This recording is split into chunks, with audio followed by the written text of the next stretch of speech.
Aí vocês devem se perguntar, mas por que você tá, assim, falando de nerd, não sei o quê? Porque hoje em dia essa coisa de nerd tá meio em baixa, né? Tá meio. Já teve mais em alta e agora tá mais em baixa, né? Assim. Porque, assim, gente, eu fui um adolescente dos anos 90, né? Então, eu sou mais velho, né? Enfim, já tô revelando um pouquinho minha idade, mas eu fui um adolescente nos anos 90. Inclusive, né, foi até uma coisa engraçada que essa semana a minha mãe veio visitar a gente aqui e ela lembrou que eu gostava da Shakira. Porque quando a Shakira lançou aquele disco dela, né, do Pés Descalços, se eu não me engano, foi o disco dela que estourou, que fez sucesso. Foi o que fez sucesso mesmo, o que estourou. Eu tinha o quê? Eu tinha uns 13 anos, mais ou menos, né? Foi em 95. 95 eu tava com 13 anos. Aí vocês deduzam a minha idade. Então, eu era adolescente, assim, e eu peguei essa fase aí, né, da Shakira, né, que ela tava começando. Tinha até música em português, me lembro, no dia. Eu tinha o CDzinho, eu ouvia num aparelho chamado Discman, todo o caminho, né, de São Gonçalo pra Niterói. Enfim, por que eu tô falando essas coisas? Nos anos 90, ser nerd era uma coisa meio desafiante, né? Ser nerd em São Gonçalo, ainda mais na periferia, né, de São Gonçalo, que eu morava lá no... Eu morava num bairro chamado Monjolo, gente. Na moral mesmo. Vocês não sabem onde é Monjolo. Vocês não sabem, vocês não fazem ideia do que é Monjolos. Imaginem assim, as estepes mongóis, né? É Monjolos, assim, sabe? Sabe, um lugar que muito bem poderia passar a Horda Dourada, assim, correndo. Entendeu? É Monjolos. É um lugar que muito bem você pode, sei lá, encontrar alienígena, dinossauro, tudo que vocês imaginarem, porque Monjolos é longe. É longe e abandonado. E Monjolos era meio que assim, ó, ainda era uma última fronteira da civilização ali, porque depois vinha Largo da Ideia, Cabo Sul. Hoje, inclusive, encontrei uma ex-aluna minha que virou professora, que era de Largo da Ideia. Olha só quantas coincidências. E, enfim, Largo da Ideia também, que é um lugar muito sui generis, onde eu fiz meu mestrado, né? Fiz sobre Largo da Ideia. E, enfim, Cabo Sul, Curuzu. Vocês não sabem nada disso, né? Vocês são pessoas assim que...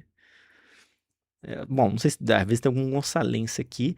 E se tiver algum gonçalense, talvez ele conheça esses lugares. Então, deixa o meu disclaimer. Mas para a maioria das pessoas tô falando aqui nomes, né, de tribos, assim, né? Aí, na verdade, é onde eu morava, né? Então, era um bairro muito periférico. Não, hoje deve ter mudado, né? Mas na minha época não tinha água encanada, não tinha esgoto. As casas tinham que ter uma fossa séptica para jogar para minimamente tratar o esgoto e jogar num rio.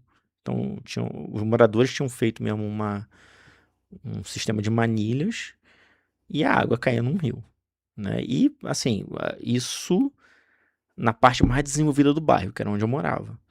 Na parte menos desenvolvida do bairro, eram uns canos, assim, que saía das casas.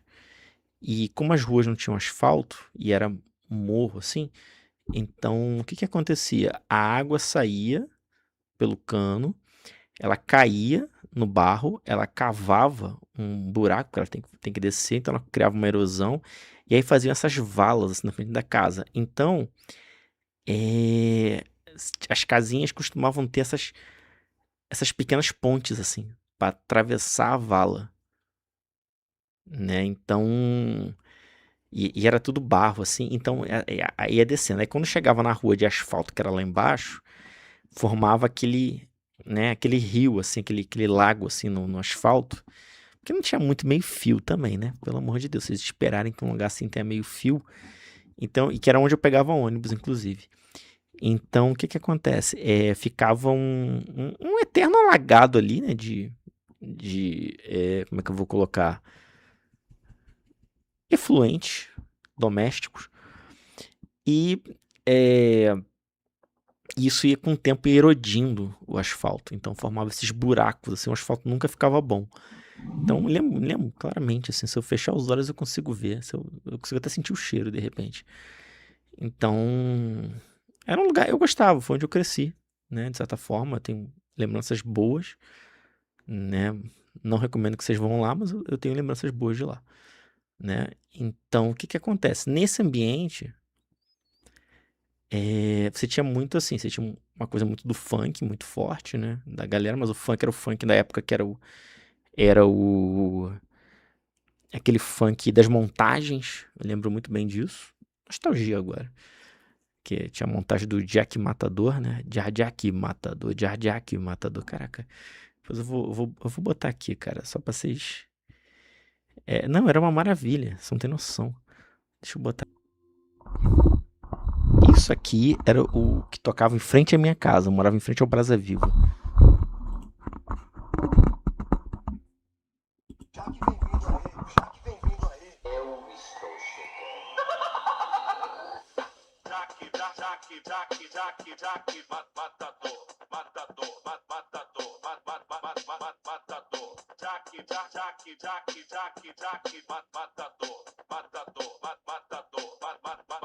matador. Mandou me chamar, é? Mandou me chamar, é? Mandei sim, mandei sim, mandei sim, mandei sim. Jaque, matador. Jaque, matador, matador, matador. Eu estou chegando, eu estou chegando,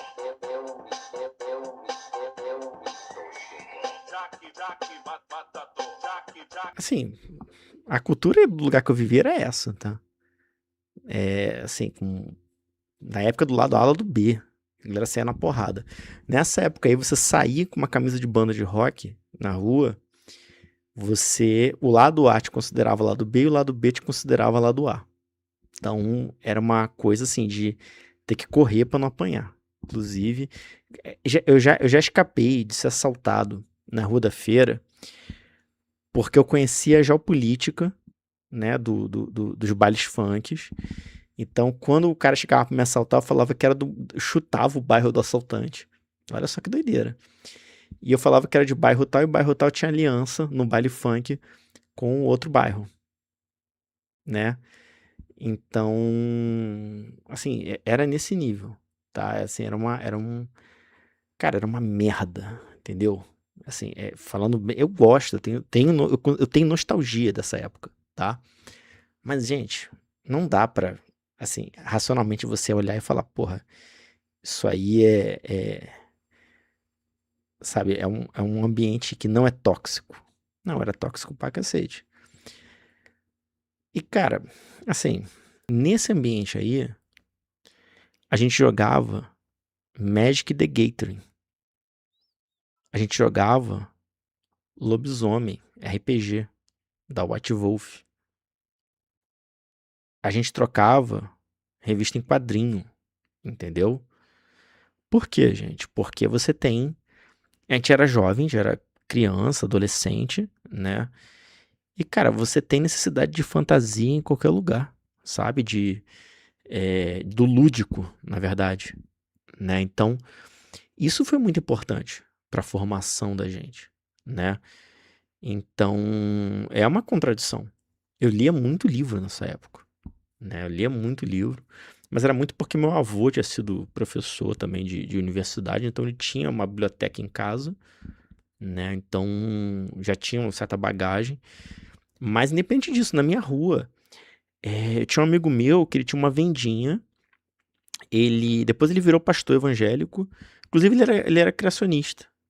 Ele até me chamava para ir falar de evolução e tal na igreja dele. E ele era pastor evangélico. E, por exemplo, uma vez eu cheguei lá, ele estava fechando a venda dele para jogar Magic. Magic, não sei se vocês sabem, né? Aquele card game, hoje em dia tem as cartas cara tal, não sei o quê. A galera jogava com carta xerocada na época. Mas a galera jogava Magic, sabe? Então, num lugar que não tem água, não tem esgoto, né? A gente lia história da Marvel, assim, entendeu? A gente dava um jeito, ia trocando revista, né?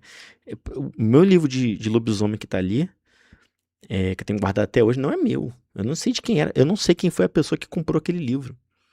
É que os livros iam circulando, entendeu? Era meio que de todo mundo, né? Então, isso pra mim, essa construção dessa. Porque era a identidade que a gente construía, que não era uma identidade do funk, que não era uma identidade, sei lá, ligada a uma coisa que pra gente era muito associada à violência, né? Então, claro que eu entendo, né, toda a questão social da construção do funk, né, hoje em dia mais do que nunca ainda, inclusive. Mas assim, era uma, digamos assim, não era o nosso nicho. E eu tô falando aqui, gente, não era que meus amigos ali do Monjolos fossem pessoas nem de classe média, pra dizer o mínimo.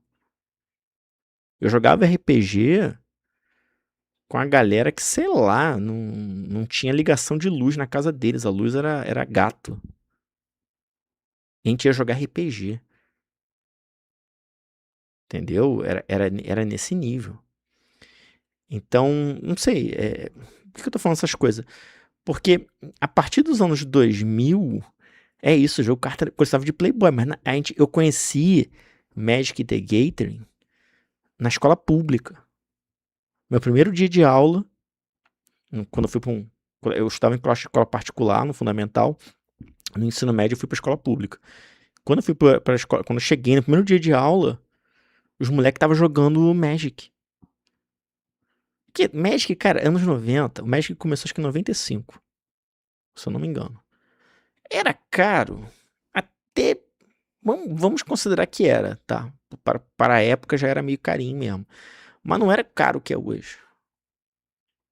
Era um caro que dava pra você comprar um boosterzinho, entendeu?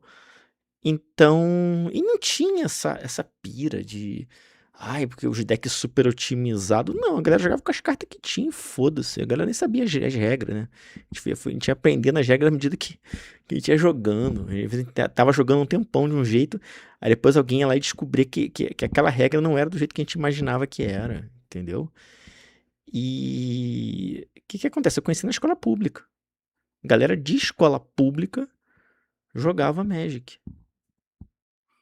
Era isso. E depois, assim, foi se espalhando a um nível que a galera tava xerocando carta, entendeu? Assim, era desse jeito, entendeu? Assim, e era isso, entendeu? Era livro de RPG xerocado, né? Que alguém imprimia no trabalho de alguém, era desse jeito, né? Então, beleza, quando alguém aparecia com um livro, até era uma forma de ostentação às vezes. Tinha esse lado, né? Mas era muito mais uma certa construção de uma subjetividade alternativa, né? Era como a gente encarava isso, né? Era uma identidade ali, né? Que tudo bem, tem processos de mercado, eu entendo tudo isso. Mas, gente, não era essa coisa que se torna a partir dos anos 2000 e alguma coisa, quando esse mercado que era muito de nicho, ele se expande, né?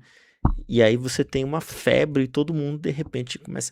E aí ser nerd passa a ser uma coisa assim, de você ter certos produtos, aí tem gente te ensinando a comprar os produtos, e aí a galera vai lançando as coisas cada vez mais gentrificadas, né? Não. Ser nerd naquela época era uma coisa muito mais de atitude, era tipo você ser do rock, entendeu? Era muito análogo, assim, sabe? Isso porque o rock na minha época já tava um rock, assim, super decadente, né? Assim, já tava... o grunge ainda foi o último movimento, assim, que a gente pegou, e depois o metal, né? Esse metal extremo, né? Esse metal mais diferentão lá do norte da Europa e tal, né? Que foi o movimento que eu peguei, né? Porque em grande medida aquilo que era o rock já era uma coisa, já tava em processo de decomposição, né?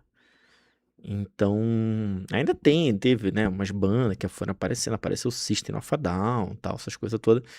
Mas assim, gente, apareceu o Gogol Bordello, que eu me amarrava, Ainda tem um Gogol Bordello. Gogol Bordello é uma banda que eu adoro. Mas assim, qual é o ponto?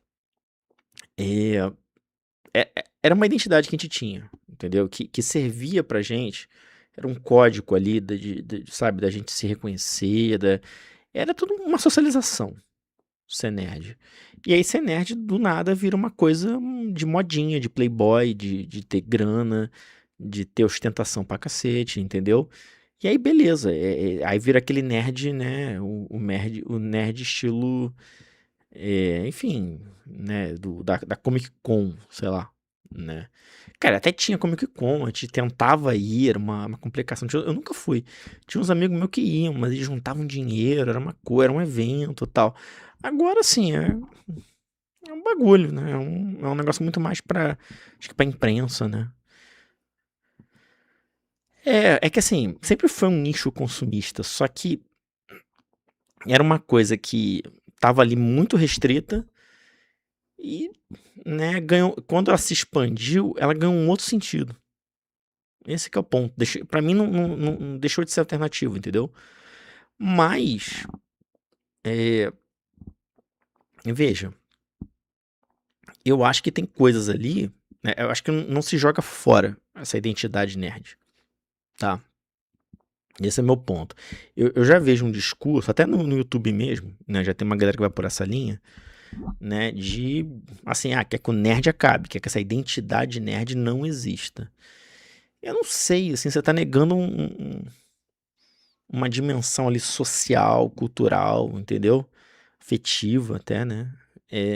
Que eu acho meio complicado seguir por esse caminho. Ainda que eu acho que deva se criticar enfim, toda uma exploração, né, comercial, empresarial, né, porque, porra, de repente essa cultura nerd virou a galinha dos ovos de ouro, né, da, do entretenimento norte-americano, né, do cinema, de Hollywood, de tudo que vocês imaginarem, né. Começou a ter filme a rodo de história em quadrinho, ficou até chato uma época, porque tinha muito filme ruim, de muita história em quadrinho boa, né. Mas assim, essas histórias em quadrinho, esses livros, né? Isso são coisas que eu acho, genuinamente eu acho legais. Ainda que, sei lá, você possa considerar uma arte menor, né? Uma coisa assim, mas eu gosto, cara. Mas eu gosto, sabe? É bom, entendeu? E eu conheço gente que gosta, eu conheço gente que se formou nisso. Beleza, né? Nossa, né? A pessoa não tem uma herança cultural, né? De, sei lá, de alta cultura. Porra, mas é isso, né? Mas é isso. Alguns têm o funk da montagem, outros têm, sei lá, livro do Senhor dos Anéis. Entendeu? E é isso, boa, vida que segue, entendeu? Vida que segue. Assim, eu já li outras coisas depois disso, né? Eu acho que assim, acho que na vida a gente não pode ficar muito preso nas coisas e tal, mas eu não vou negar que essa experiência fez parte da minha formação, né? Então, nesse sentido, eu falo em favor mesmo do orgulho nerd, sabe? De ser nerd, né? Cadê aqui, ó? Anime Friends, né, cara? Eu acho que esse aí eu acho que eu já fui. Teve um evento que eu fui, eu não lembro o nome. E eu acho que foi esse, porque era um valorzinho baratinho, né, pra entrar. Rola isso mesmo, a galera é meio elitista, né? Fica meio. Ui, porque vamos intelectualizar, né? A cultura nerd, não sei o que e tal. Sei lá, eu tenho. Sei lá, tem coisas que eu não gosto, entendeu? Eu acho que. Beleza, né? Eu acho que a gente tem que criticar o que tem que ser criticado, né? Eu acho que, inclusive, assim, você pode complexificar, né, a leitura dessas obras todas, né? Acho que tem alguns animes aí que eu assisti na vida que são seguramente melhores que muitos filmes de Hollywood, muitos filmes sérios de Hollywood, muitos filmes que ganharam Oscar de Hollywood. Tipo assim, cara, Evangelion. Evangelion é um anime que, pra mim, porra, não tá devendo nada, sei lá, pra um filme aí de algum. Pega um filme de algum cineasta famoso desse aí, né?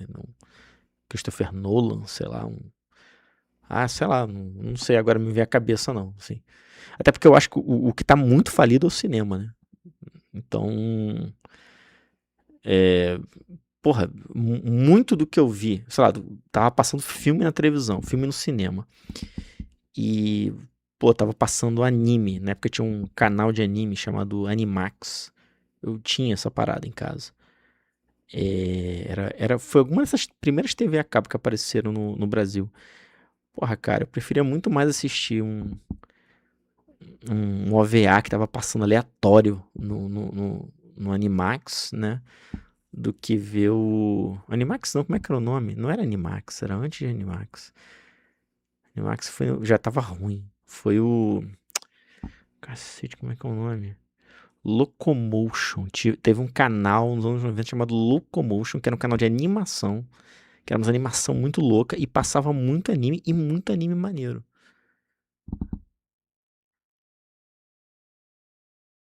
Ó, tem um comentário aqui maneiro do Canções do Caos.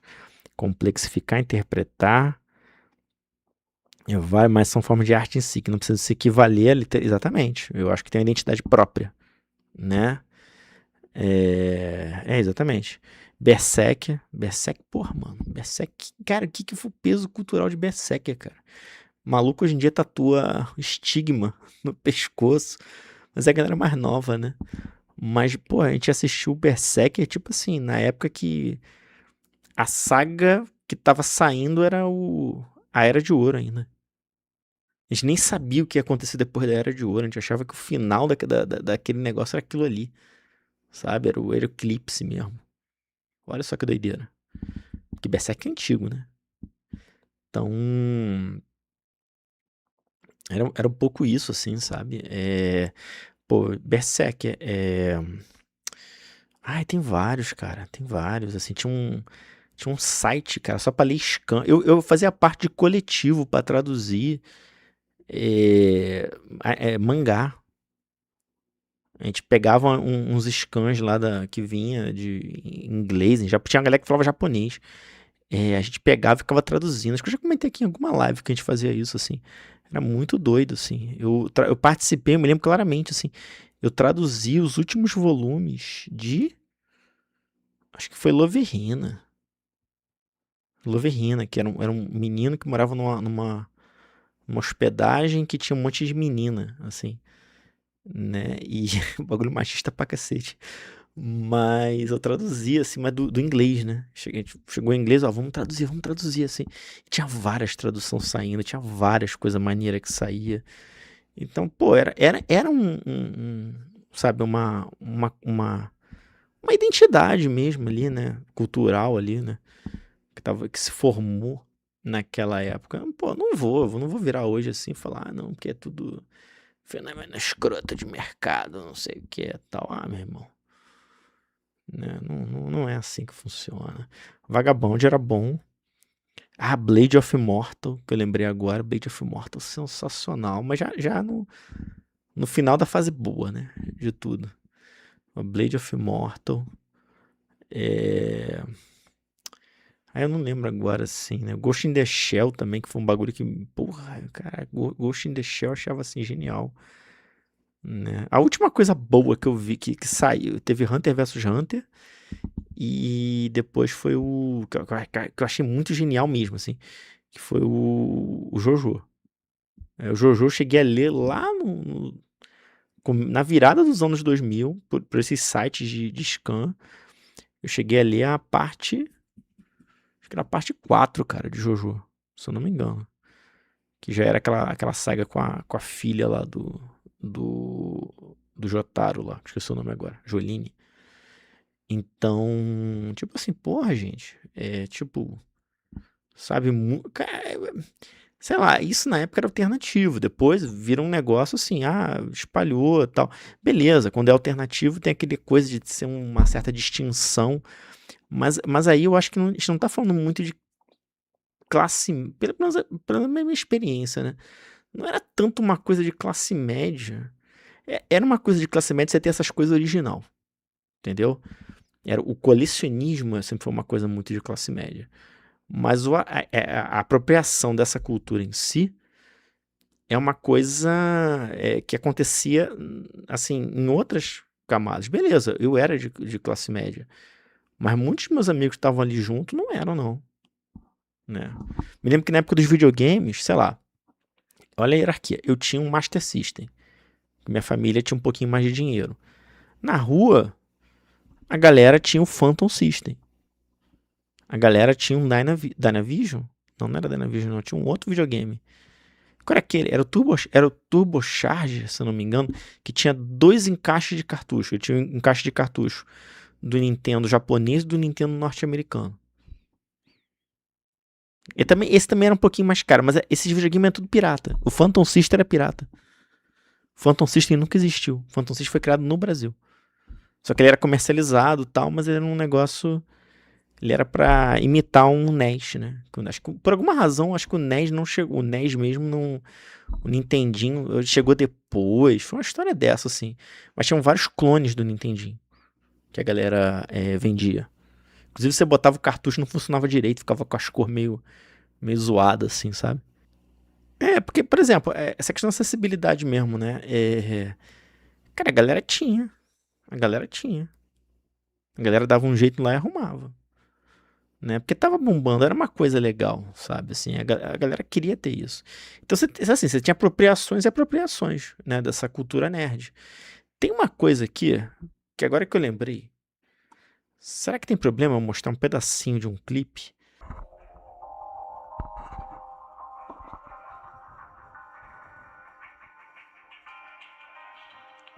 Está sendo certinho? Orombi lá jogou seus búzios para ver que futuro ia ter a ave que enfrentou Oxós. E o guerreiro que era justo, que era forte, que pra defender seu povo tinha apenas uma flecha em sua posse.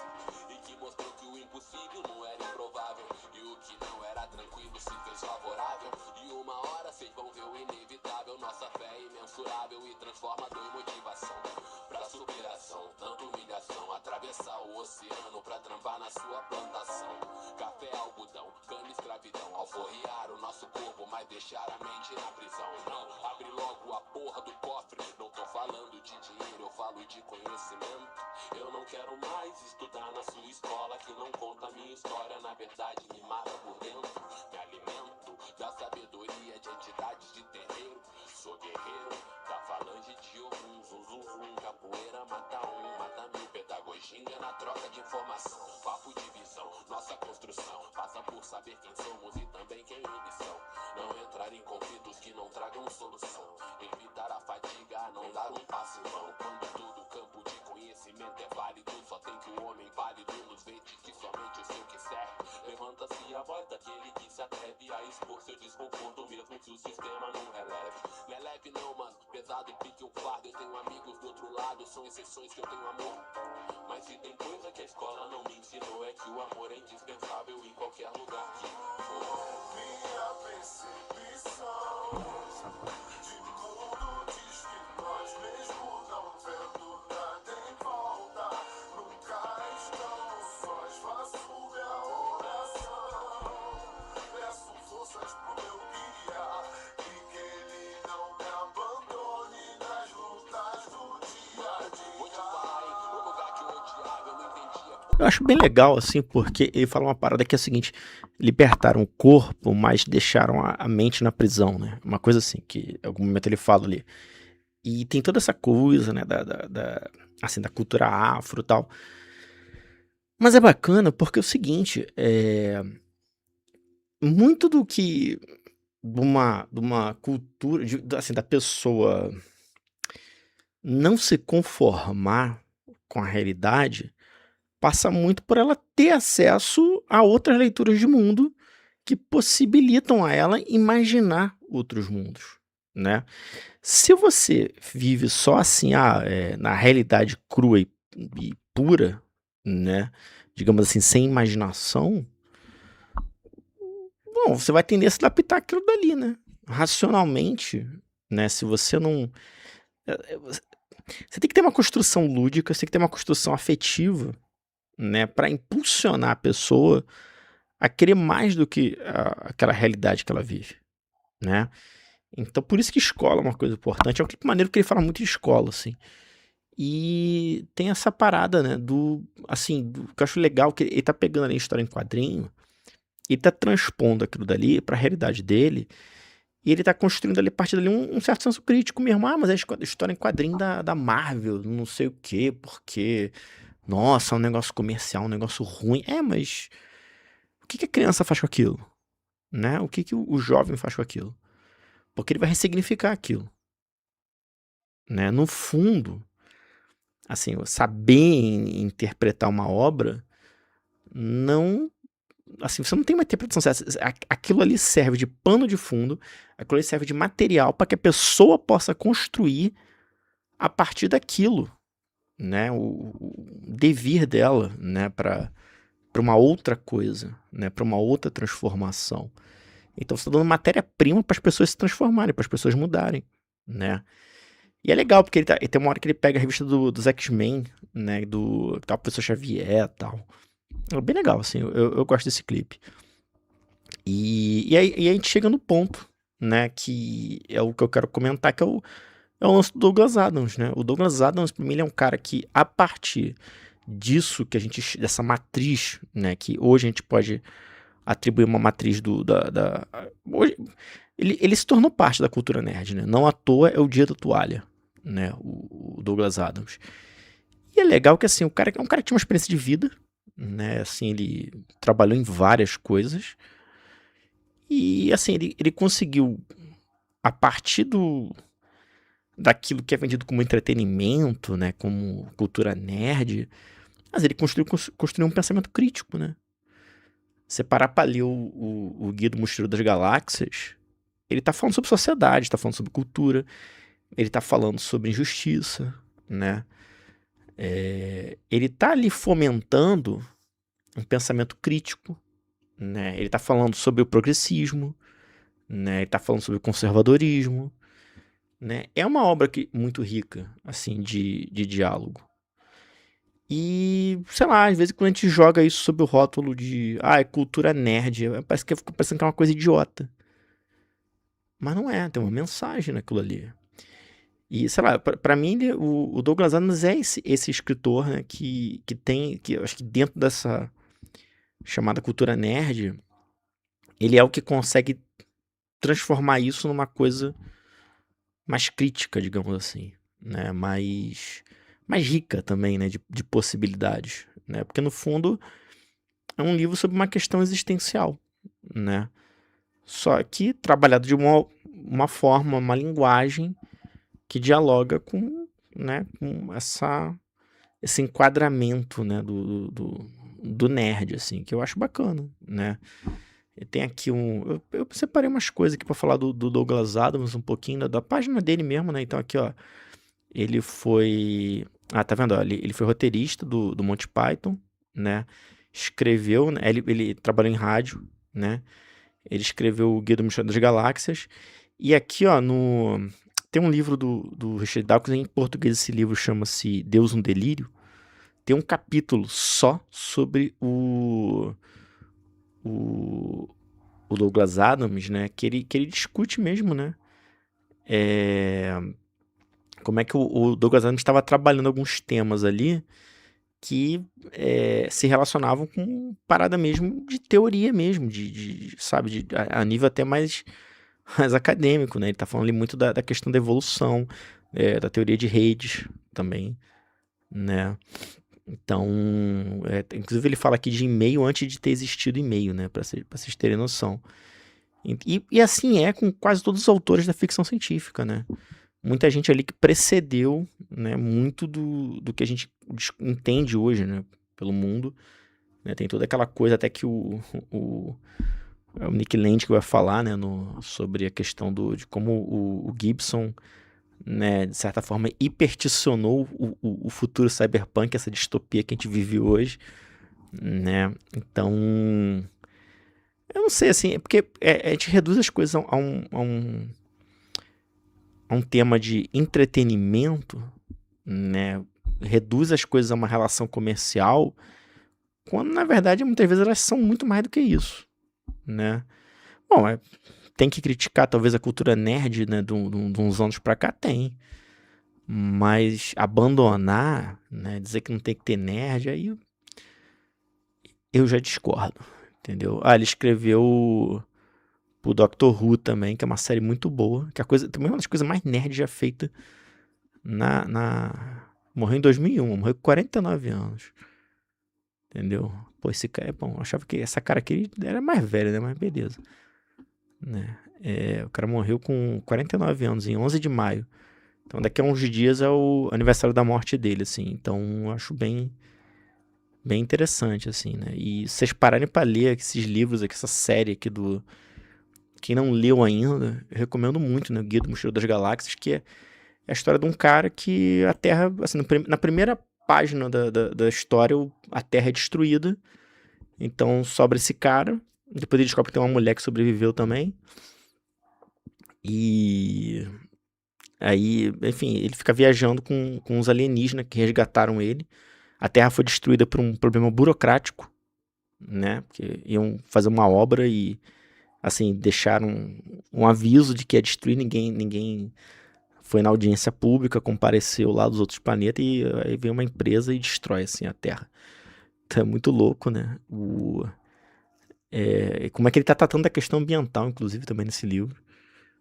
Assim, eu gosto, assim. O Douglas Adams, pra mim, é um cara que me influenciou muito, assim. Muito da forma mesmo, né? Como eu comecei muito a militar, a fazer as coisas pela questão do meio ambiente, né? Pela questão ambiental. E tava muito na época eu tinha lido, né?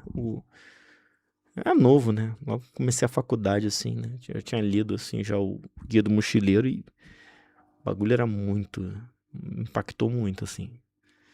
E aí você pensa, não foi Machado de Assis, não foi Guimarães Rosa, né? Não foi... o João Baldo Ribeiro, beleza. João Baldo Ribeiro talvez tenha me influenciado também.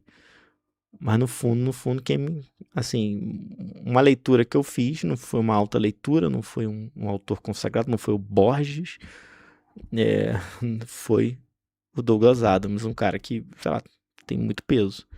Ainda que eu tenha lido várias coisas depois, mas, porra, é uma coisa que, são as leituras que marcam. E aí eu nunca vou virar as costas, cara, pra essa coisa do nerd. Todo ano, no dia do Orgulho Nerd, eu vou fazer alguma coisa. Vocês podem ter certeza disso, assim. Sabe? Eu vou ter esse compromisso com, com a cultura nerd, né? Eu acho que é importante, sabe? Eu acho que é importante manter o lúdico vivo, né? Por isso que eu trabalho com jogo, muito com jogo, tanto em aula quanto em aqui no canal, tem umas gameplay aí, sabe?